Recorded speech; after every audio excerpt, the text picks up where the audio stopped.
మనందరికీ తెలుసు ముంబై డ్రెస్సింగ్ రూమ్‌లో ఏం జరుగుతుందో, ముంబై ఎలా కొట్టుకుంటున్నారో హార్దిక్ పాండ్యాని తీసేయాలి, తీసేయాలి, తీసేయాలని. సో, నేను అనుకున్నదేంటంటే హార్దిక్ పాండ్యా సీఎస్‌కేకెళ్తాడా?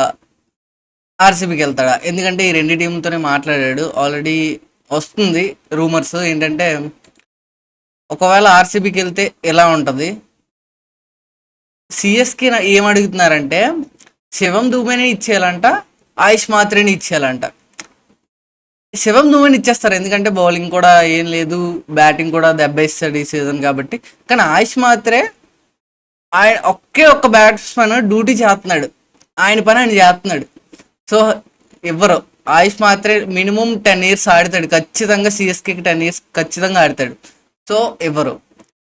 ఇక్కడ ప్రాబ్లం ఏంటంటే డీకే ఆల్రెడీ మాట్లాడుతున్నాడని వస్తుంది, వస్తుంది మాటలు వస్తున్నాయి, ఇది యాండీ ఫ్లవర్ కాదు, వస్తుంది. సో వీళ్ళు ఏం చేయాలి నాకు అర్థం కావట్లే. ఒకవేళ ఆర్సీబీకి వస్తే మాత్రం మనీయే ఇవ్వాలి, ఎందుకంటే ట్రేడ్ చేయడానికి ఎవరు లేరు. ట్రేడ్ ఎవరిని చేస్తారైనా, ఎవరిని చేయలేరు. షెఫర్డ్ని ఇచ్చేయండి కావాలంటే, ఇంకెవరిని చేయలేరు. పర్ఫెక్ట్ టీం ఇది. ఒకవేళ సిఎస్కేకి వెళ్ళాలంటే వీళ్ళు ఇచ్చేయాలి, ఇస్తారా? ఇవ్వరు. ట్రేడ్ క్యాన్సిల్ అయిపోద్ది. ఇప్పుడు ఖచ్చితంగా ఎల్ఎస్జి అయినా డీసీ అయినా ఈ రెండిట్లో ఏదో ఒకటి చూడాలి వాళ్ళు, లేకపోతే కష్టం. మ్యాక్సిమం ఉండడు, ఖచ్చితంగా ఉండడు, నాకు తెలుసు ఉండడు.